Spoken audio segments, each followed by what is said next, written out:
कौन सी स्त्री के भाग्यशाली पति मिलता है। दोस्तों, स्त्री तो अपने जीवन में यही चाहती है कि हमारे जीवन में भाग्यशाली पति मिले, लेकिन बहुत सारी स्त्रियों को तो भाग्यशाली पति मिल जाता है, लेकिन कुछ स्त्रियों को भाग्यशाली पति नहीं मिलता है, जो जीवन भर पछताती हैं और वे सोचने लगती है कि मैंने ऐसा क्या गलती किया जिसके कारण मेरे भाग्य में भाग्यशाली पति नहीं मिला। तो दोस्तों, उसी के बारे में आज मैं इस वीडियो में बात करने वाला हूँ कि जिन स्त्रियों को भाग्यशाली पति मिल जाता है, आखिर वे स्त्रियां पहले क्या करती है जिनके भाग्य में भाग्यशाली पति मिल जाता है।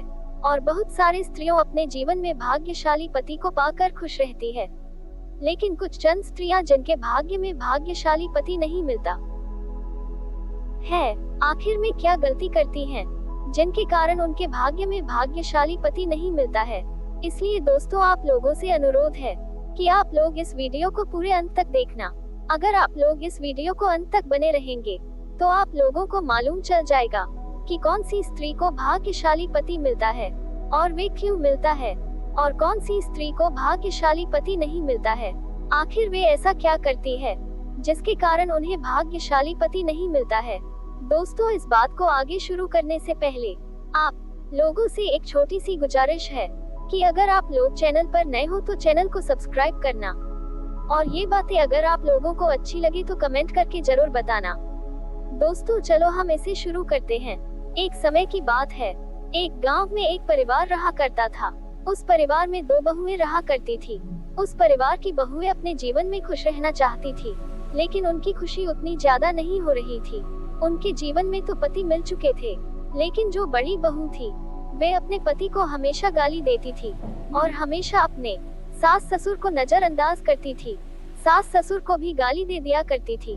ठीक उसी प्रकार उसके घर में जो छोटी बहू थी, वे छोटी बहू अपने सास ससुर को आदर भाव किया करती थी, पति को भी देख रेख किया करती थी। लेकिन उसका पति जब शाम के समय घूमकर आता था तो हमेशा छोटी बहू को मारता था, पीटता था, गाली देता था। वे सब बेचारी बर्दाश्त किया करती थी, लेकिन सास ससुर अपने बेटे को बोलते और कहते कि बेटे, तुम अपने बहू पर अत्याचार कर रहे हो। वे बेचारा अपने माता पिता को बात को भी नहीं मानता। धीरे धीरे वे और ज्यादा झगड़ा लड़ाई करने में आगे बढ़ चुका था। इस कदर बिगड़ चुका था कि वह घर से बाहर जब अपने दोस्तों के साथ घूमने जाता तो वहां पर नशीले पदार्थ का सेवन करता और चरित्रहीन स्त्रियों को ढूंढता और उन्हीं से संबंध बनाने का प्रयास करता। धीरे धीरे उसी तरह वह चरित्रहीन स्त्रियों से संबंध बनाता। रात के समय में अपनी पत्नी के पास आता और ये सारी बात को बताता। दोस्तों, कोई भी स्त्री नहीं चाहती है कि मेरे पति मेरे को छोड़कर किसी अन्य स्त्री के साथ उनका गैर संबंध हो, लेकिन वह बेचारा सब कुछ बता देता। स्त्री जैसे कुछ बोलती उसे मारने लगता, गाली देने लगता। उसकी हरकत को देखकर माता पिता बहुत ज्यादा दुखी थे, लेकिन वह बेचारी स्त्री सब उसकी बात को सहती और किसी से कुछ भी नहीं कहती, और सुबह उठकर घर की सफाई करती, सारे काम भी करती और अपने जीवन में हमेशा दुखी रहती। लेकिन क्या कर सकती, वे हमेशा इसी तरह उसके जीवन में दुख और परेशानी चल रही थी। लेकिन उधर जो बड़ी बहू थी, वे बेचारी तो अपने पति को गाली देने लगती। पति उसके बात को सुनता, लेकिन कुछ भी नहीं बोलता। सास ससुर से लड़ती। जब सास ससुर कहती कि तुम हमारी बेटी को क्यों गाली दे रही है, हम लोगों को क्यों गाली दे रही है, तो सास ससुर से वह लड़ने लगती और कहने लगती कि तुम लोग ऐसे बच्चों को पैदा किया हो जो हमारे पति बन गए हैं और इन्हें पति बनने का सबूर नहीं है। ये तो निकम्मा पति हैं। तरह तरह की बातें करने लगते हैं। और वे स्त्री बहुत ज्यादा चालाक और बुद्धिमान थी। उसके जीवन में 2 बेटे थे, लेकिन छोटी बहू के जीवन में एक भी बेटी नहीं थी। उन्हें कोई भी संतान नहीं था। अब छोटी बहू दुखी हो रहे थे। अपने पति से जब भी कहती कि बड़ी दीदी के जीवन में 2 संतान की प्राप्ति हो गई, हमारे जीवन में एक भी संतान की प्राप्ति नहीं हुई है, आप हमें कहीं पे ले चलो, दवा वगैरह कराए, लेकिन वह कुछ भी नहीं सुनता। जब इसकी नाम लेती तो वह गाली देने लगता। इधर बड़ी बहू छोटी बहू के ऊपर हुक्म चला रही थी और कह रही थी कि सुबह होते ही भोजन बन जाना चाहिए, क्योंकि हमारे बच्चे भोजन की वजह से रोने लगते हैं। लेकिन ये सब करतब सास ससुर देख रहे थे। लेकिन अब क्या कर सकते, छोटी बहू को आकर दिलासा दिला रहे थे, कोई भी उनका सहारा करने वाला नहीं था। जब बड़ी बहू के पति उसे कुछ भी बोलता तो उसे गाली देने लगती और तरह तरह के और भी कुछ बात कहने लगती। एक समय आया कि वह बड़ी बहू अब घर से बाहर निकलकर काम करने लगती। काम करने के साथ साथ और श्रृंगार भी नहीं छोड़ती थी। श्रृंगार करके जाती थी। ऐसे वह चलती थी जैसे कोई भी स्त्री नहीं चलती होगी। नए रंग रूप को वह गैर पुरुषों को भी दिखाना चाहती थी। धीरे धीरे वह स्त्री अमीर लोगों को पकड़ने का प्रयास करने लगी और वे चरित्रहीन थी। वे नेहर से बिगड़ चुकी थी, जिसके कारण वह अब बच्चों को देखती उन्हीं से वह मोहित होने का प्रयास करती थी। उसी गांव में एक अमीर सेठ का लड़का रहा करता था। जो अमीर सेठ का लड़का बहुत अच्छा था। गांव में सारे लोग उसकी तारीफ किया करते थे। उसके पिता इस दुनिया से जा चुके थे। सारी संपत्ति का मालिक वही था, जिसके कारण वह स्त्री सोचने लगी कि अगर मैं उस अमीर सेठ के बच्चों को अगर मैं अपने वश में कर लेती हूँ, अपने से मोहित कर देती हूँ, तो सारी संपत्ति मेरी हो जाएगी। मेरे को देख रेख करने वाला वही हो जाएगा। मेरे पति तो मेरे लायक है नहीं। और वे अमीर सेठ के बेटे को मोहित करने का तरह तरह का प्रयास करने लगी, लेकिन वह बेचारा रास्ते में उसे मिलता और कुछ भी कह देती। वे कुछ भी नहीं कहता। अब वो बेचारी परेशान हो चुकी थी कि मैं उससे मोहित कैसे हो पाऊं। एक दिन वह अमीर सेठ के घर पहुंची। जब अमित सेठ के घर पर पहुंची तो उसका बेटा नहीं था, लेकिन वह जवान हो चुका था। उसकी शादी का उम्र भी हो चुकी थी। अब इस स्त्री को डर लग रहा था कि अगर उसकी शादी कहीं हो जाएगी तो फिर मेरा काम भी बिगड़ सकता है। इसके कारण उसकी माँ के पास पहुंची और माँ के पैरों में पड़ गई। माँ ने उसे आशीर्वाद दिया और कहा कि बेटी तुम कौन हो। तभी उसने अपने सास ससुर का नाम बताया और बताने के बाद कहने लगे कि काश अगर आप मेरे सास ससुर होते, कितनी आप अच्छी हो। आपकी बात सुनकर मुझे ऐसा लग रहा है कि मेरे सास ससुर अगर आज मेरे साथ ऐसा बर्ताव करते तो मैं घर से बाहर कभी भी नहीं निकलती। और अपने सास ससुर को तरह तरह की बुराई करने लगी और कहने लगी कि मेरे सास ससुर हमेशा हमें गाली देते हैं, मारते हैं। इधर जो घर में छोटी बहू है उसका ही राज चलता है। वे लोग कहते हैं कि बड़ी बहू घर से बाहर निकलकर पूरी काम करेगी, लेकिन छोटी बहू घर में रानी बन के रहेगी। आप ही बताएं कि दोनों बहुओं को बराबर हक है। वे अमीर सेठ की पत्नी से छोटी मोटी बातें बनाने लगी और कहने लगी कि आप अपने बेटे को विवाह क्यों नहीं कर देती हो।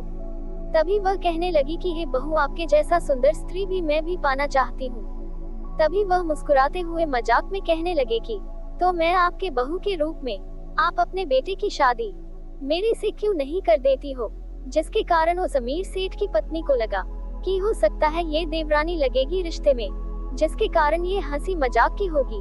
और वे इतना कहने के बाद स्त्री घर से बाहर चली जाती है। तभी उसी रास्ते अमीर सेठ का बेटा उसी रास्ते से अपने घर आ रहा था।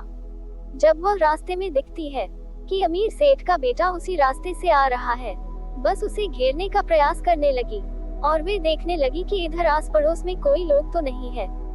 जब लोग उसे दिखाई नहीं दी तभी उसे अपनी बाहों में पकड़ ली और उससे तरह तरह की बातें करने लगी, लेकिन वह बेचारा बहुत अच्छा था। उसे छोड़ा कर पीछा हटने का कोशिश करने गया, लेकिन उसे छोड़ने का नाम नहीं ले रही थी और उसे वह चूमने का प्रयास किया। तभी वो धक्का देकर वहां से भागने लगा और वे स्त्री अपने रास्ते चलते चलते घर पर आ गई। जब घर पर आई तो देखा कि अभी छोटी बहू अभी कोई भोजन भी नहीं बना रही है, अभी तो ये बर्तन धो रही है। तभी वह उसके बाल को पकड़ती है और बालों को पकड़कर वहीं पर उसे पटक देती है, जिसके कारण उसे बहुत जोरों की चोट लगती है और चोट के कारण वह रोने लगती है। सास ससुर जैसे आते हैं तैसे देखते हैं कि छोटी बहू रो रही है, आखिर क्या हुआ है। तभी वो पूछते हैं कि बहू क्या हुआ। तभी वह कहने लगी कि बड़ी दीदी ने मेरे बाल पकड़कर मेरे को यहीं पर पटक दिया और कहा कि अभी तक तो ऐशो आराम कर रही थी, अभी तक खाना क्यों नहीं बना। वे सास ससुर बड़ी बहू को जैसे बोलने वाले थे, तभी वह सास ससुर को भी मारने लगी। जब ये करतब कर रही थी, पति जैसे छुड़ाने को आया, पति को भी मारने लगी।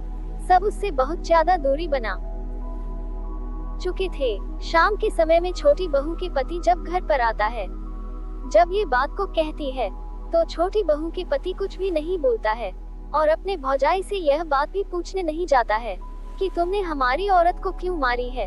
लेकिन इतना सुनने के बाद भी सो जाता है और उसे कुछ भी नहीं होता है। सुबह उठकर फिर वह अपनी जो भी संगति में था उस संगति में चल जाता है। अब वह बेचारी बहुत ज्यादा रो रही थी और सोच रही थी, इस घर में तो इस बड़ी बहू की ही चलती है। ये बड़ी बहू तो सारे लोगों को हुकूमत जमा कर बैठी है। अब उससे उसका पति भी डरता था। एक समय आया, स्त्री फिर से घर से बाहर निकली।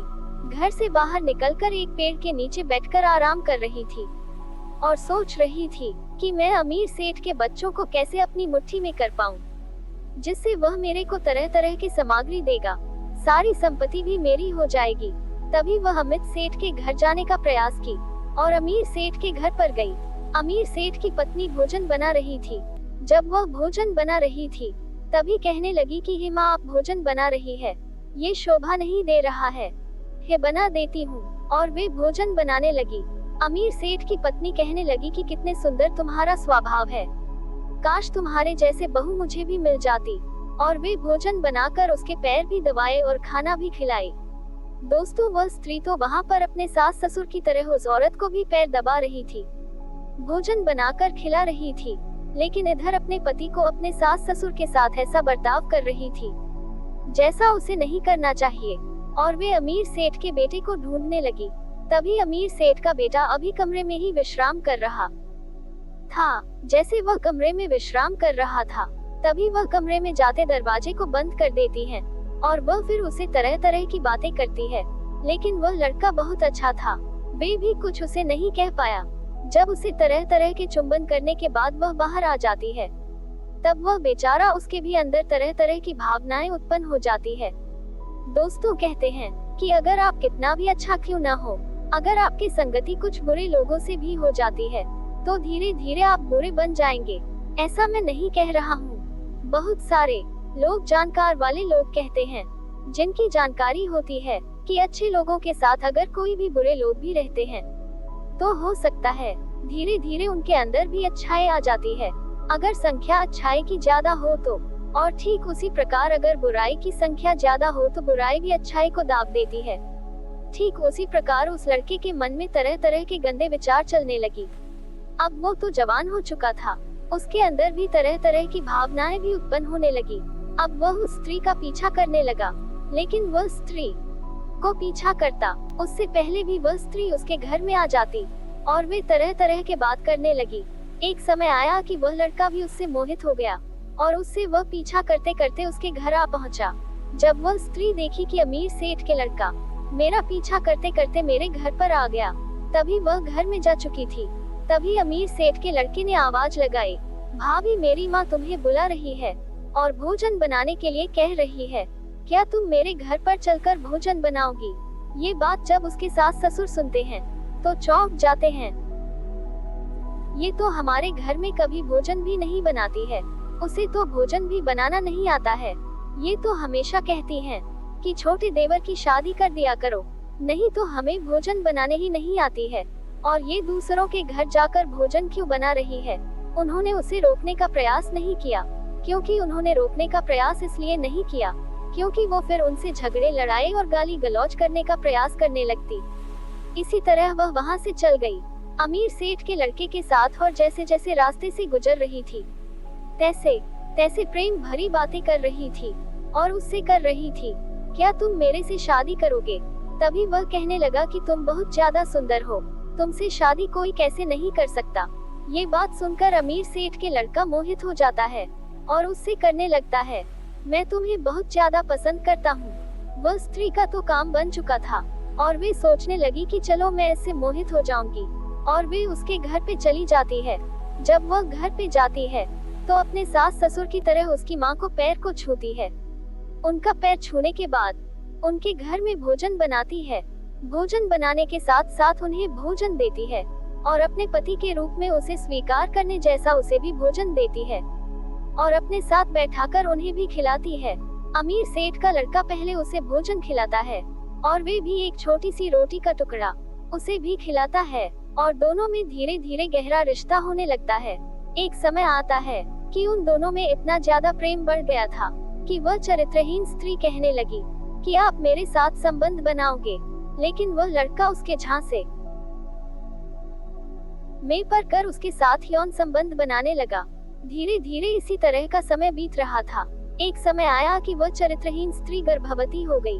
जब वह चरित्रहीन स्त्री गर्भवती हो गई तो उसके सास ससुर को फिक्र होने लगा कि आखिर यह स्त्री चरित्रहीन स्त्री कैसे गर्भवती हो गई। ये तो कभी माँ बनने का सपना ही पूरा नहीं हो सकता था, क्योंकि एक डॉक्टर ने कहा था ये 2 बच्चों को जन्म देने के बाद कभी माँ नहीं बन सकती है, क्योंकि इसने ही अपने मुंह से खुद ही कही थी। लेकिन यह माँ कैसे बन गई? लेकिन उन्होंने जाना कि हो सकता है कि हमारे बच्चे का माँ बनने वाली हो। तभी वह चरित्रहीन स्त्री उस अमीर सेठ के लड़के से कहने लगी कि मैं तुम्हारे बच्चे का माँ बनने वाली हूँ और तुम मेरे से शादी जल्द ही कर लो, नहीं तो तुम्हारी माँ इस घर से बाहर निकाल देगी। अब वह लड़का अपनी माँ से अपनी शर्म को पार करके कहने लगा कि हे माँ, आप मेरी शादी कर दो। तभी वह कहने लगी कि हाँ बेटा, मैं तुम्हारा शादी अवश्य कर दूंगी। माँ को लगा कि बेटा ठीक ही कह रहा है और मैं भोजन पानी बनाती हूँ और मेरी तबीयत भी खराब हो जाएगी, इसलिए वह कहने लगी कि ठीक है, मैं कल ही रिश्ता देखने जाऊंगी और रिश्ता देखने जाऊंगी, उसके साथ ये तुम्हारी भाभी भी मेरे साथ जाएगी। जब वह स्त्री उसके साथ गई, एक लड़की को देखने गई। वह लड़की बहुत ज्यादा सुंदर थी, लेकिन वह चरित्रहीन स्त्री उस लड़के से आके बता दी और वह लड़का कहने लगा कि वो लड़की ठीक नहीं है।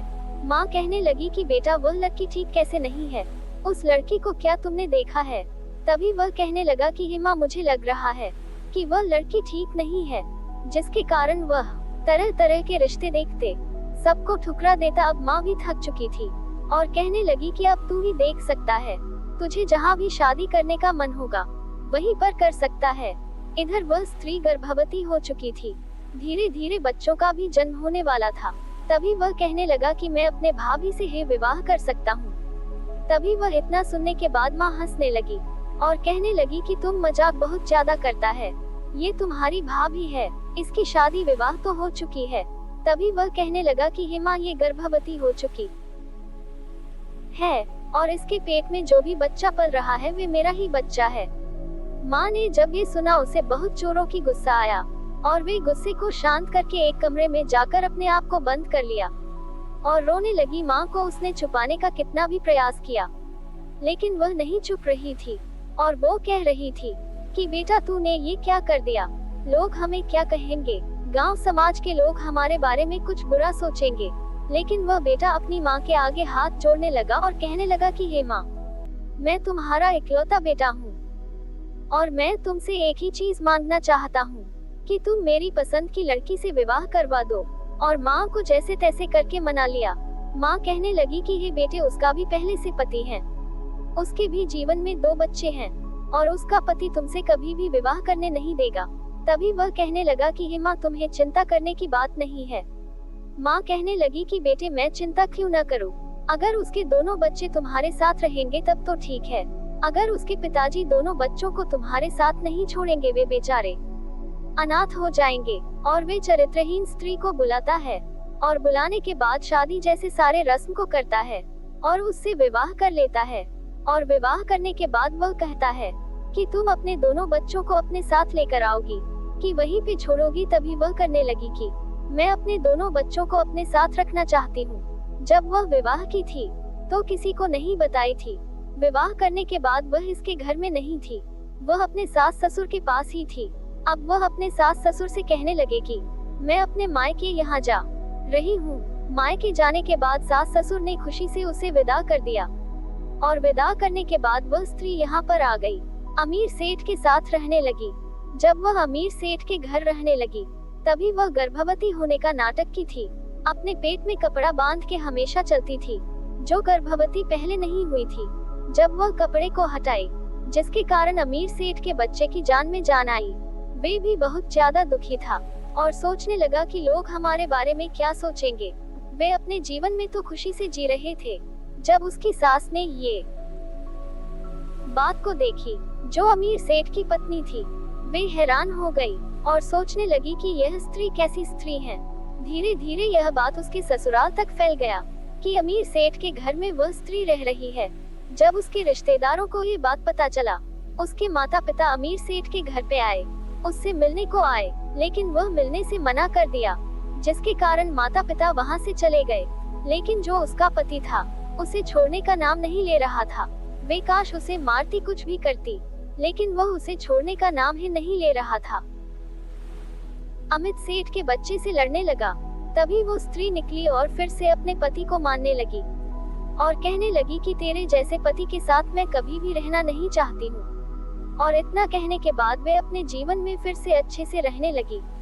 इसी तरह धीरे धीरे समय बीत रहा था, लेकिन इधर छोटी बहू के जीवन में एक भी संतान की प्राप्ति नहीं हो रही थी और वे धीरे धीरे बुढ़ापे में चले गए। बुढ़ापे में जाने की वजह से एक समय आया कि उनकी मृत्यु हो जाती है। दोस्तों, जब उनकी मृत्यु हो जाती है तो कुछ ही वर्षों बाद उनका जन्म एक दूसरे घर में होता है। जब वह दूसरे घर में होता है तो दूसरे घरों में जब जन्म होता है तो वे दोनों एक बहन के रूप में ही जन्म लेती है। जब वो दोनों बहन के रूप में उसी घर में प्रवेश होती है, बड़ी बहू थी वह बड़ी बहन थी, जो छोटी बहू थी वह छोटी बहन थी। अब दोनों अपने माता पिता के साथ रहने लगे। कुछ समय बाद धीरे धीरे उनके जीवन में फिर से बढ़ोतरी होने लगी और एक समय आया कि वो दोनों बड़ी हो चुकी थी।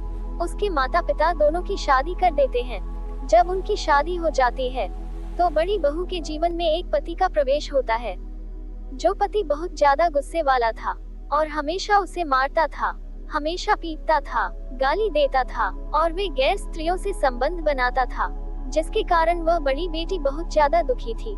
लेकिन इधर जो छोटी बेटी थी, उसका पति उसे बहुत ज्यादा प्रेम करता था और छोटी बहू भी अपने सास ससुर को आदर भाव किया करती थी, पति को भी मानती थी।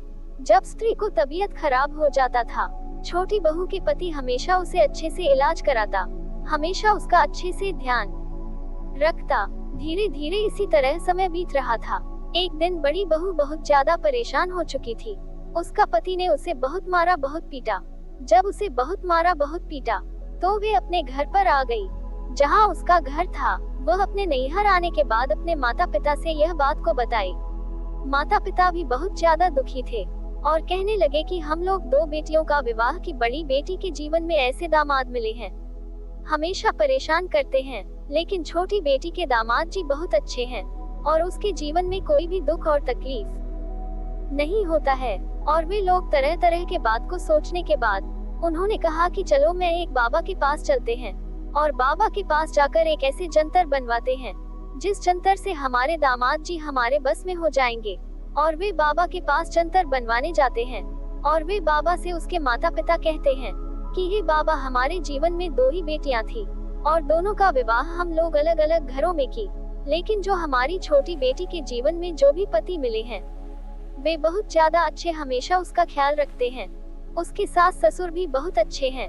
लेकिन इधर जो हमारी बड़ी बेटी है, इसके जीवन में जो इसका पति मिला है, हमेशा वह गैर घर स्त्रियों के साथ संबंध बनाता है, कभी भी इसे देखना ही नहीं चाहता है, हमेशा इसे मारता है, गाली देता है। इसके सास ससुर भी इसे बहुत ज्यादा परेशान करते हैं।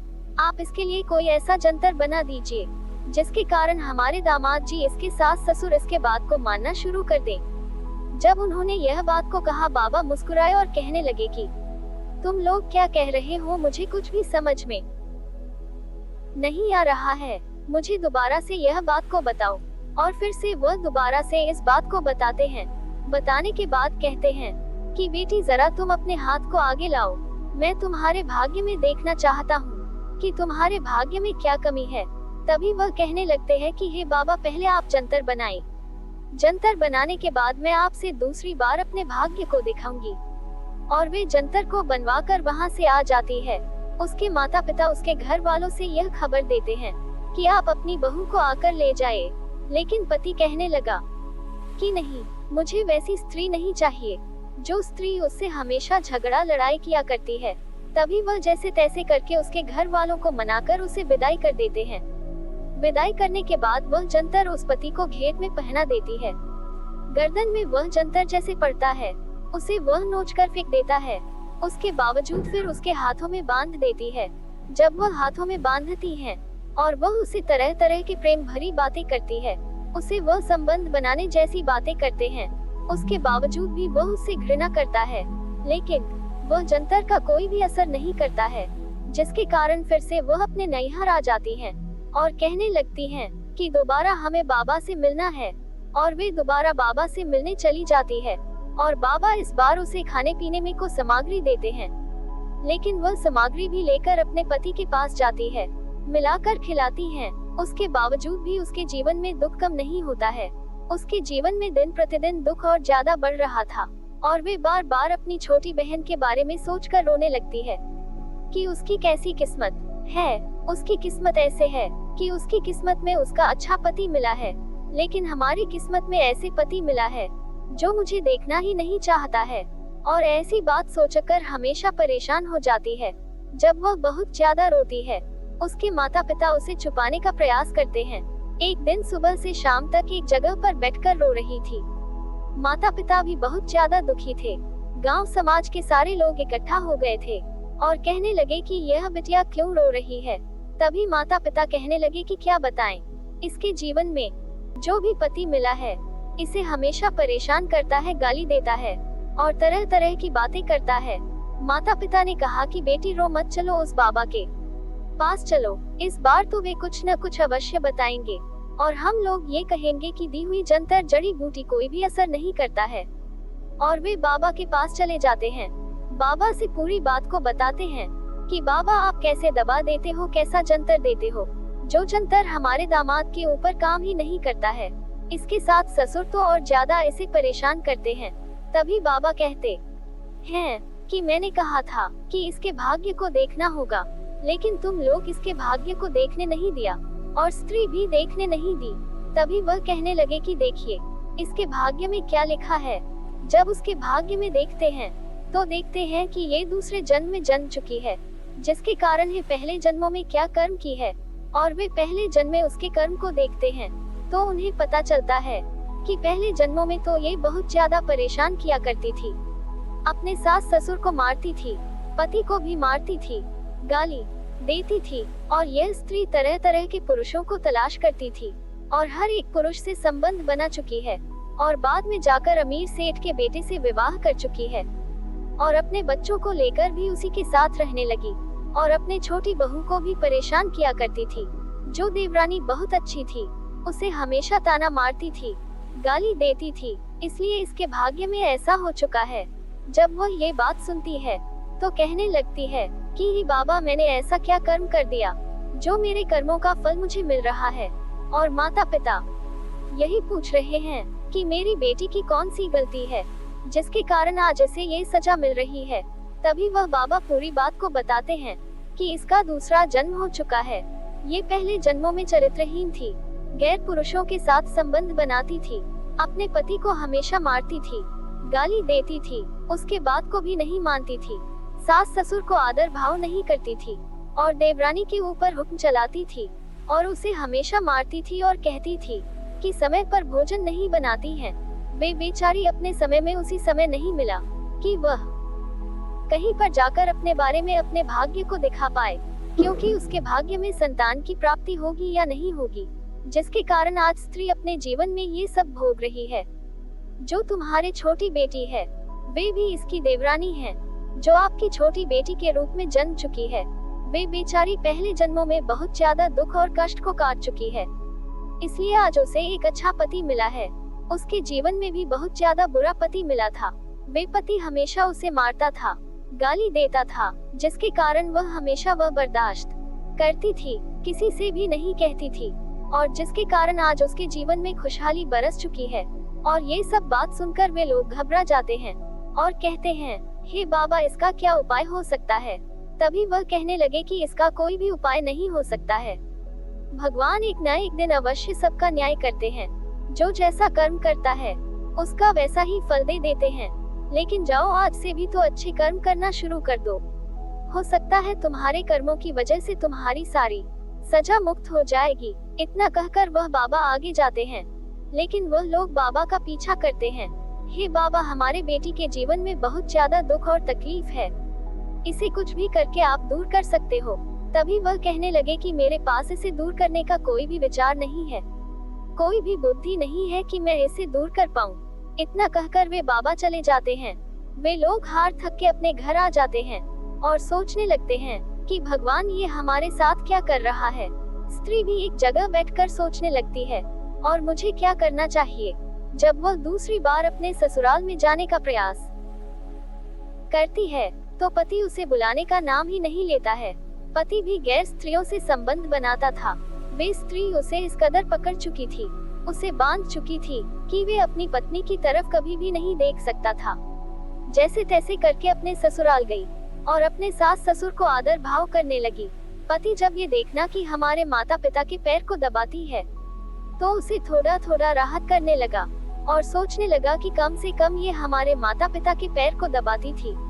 लेकिन दोस्तों पहले भी वह करती थी, लेकिन पता न अचानक उसके साथ इतना बदलाव कैसे हुआ। धीरे धीरे वह स्त्री भी उसे चाहते कि मैं उसे मुट्ठी में कर लूं, लेकिन पति तो हमेशा उसे मारता। इतना करने के बावजूद भी उसके सास ससुर उसके ऊपर जुल्म किया करते। धीरे धीरे उसका समय इसी तरह व्यतीत हो रहा था। उसके जीवन में एक देवरानी आती है।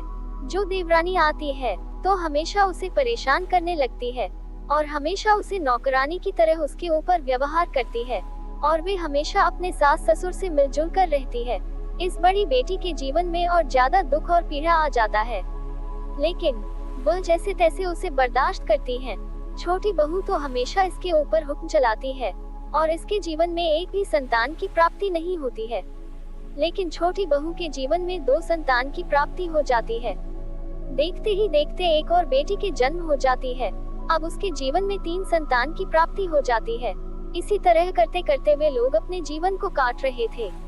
अभी तक उसके जीवन में कभी भी दुख और पीड़ा कम नहीं हुआ। तब ये स्त्री अपने यह बात को बताती है। सास ससुर मानते भी नहीं है, देवरानी भी नहीं मानती है और कहती है कि तुम झूठ बोल रही हो कि मैं तुम्हारे ऊपर हुक्म चला रही हूँ। यदि मेरे ऊपर भी कोई हुक्म चला सकती है, तुम तो गरीब घर की लड़की हो और मैं अमीर घर की लड़की हूँ, जिसके कारण अब और ज्यादा उसके जीवन में दुख और तकलीफ होती है। दोस्तों देखते ही देखते उनके जीवन में दुख और तकलीफ बढ़ता ही जा रहा था, लेकिन कम नहीं हो रहा था। इसलिए दोस्तों स्त्री हो या पुरुष अपना कर्तव्य उसे कभी भी नहीं भुलाना चाहिए। उसका जो भी कर्तव्य उसे करना चाहिए। दोस्तों आप लोगों को अब तो पता चल गया होगा कि कौन सी स्त्री के जीवन में भाग्यशाली पति मिलता है। जो स्त्री अपने सास ससुर को आदर भाव करती है, सेवा करती है, पति के साथ अच्छा व्यवहार करती है, पति को भी सेवा करती है, कभी भी पति को गाली नहीं देती है, उसका जैसा व्यवहार होता है उसे सह लेती है, उसे समझाने का प्रयास करती है, उसके जीवन में हमेशा भाग्यशाली पति मिलता है। और जो स्त्री चरित्रहीन हो जाती है, उसके जीवन में भी चरित्रहीन पुरुष मिलता है, उसका भी पति चरित्रहीन मिल जाता है। इसलिए स्त्रियों से अनुरोध है कि उनकी शादी अगर नहीं होती है और जिस दिन शादी हो जाती है तो कम से कम अपने पति का ख्याल रखें, अपने सास ससुर का ख्याल रखें, अपने घर का ख्याल रखें। अगर वह ऐसा करती है तो उनके जीवन में भाग्यशाली पति मिलता है। अगर वह ऐसा नहीं करता है तो उनके जीवन में तरह तरह के दुख और परेशानी आ सकती है। दोस्तों इस बात को मैं यहीं पर खत्म करता हूँ। अगर आप लोगों को ये बात अच्छी लगी हो तो कमेंट करके जरूर बताना और चैनल पर नए हो तो चैनल को भी सब्सक्राइब करना।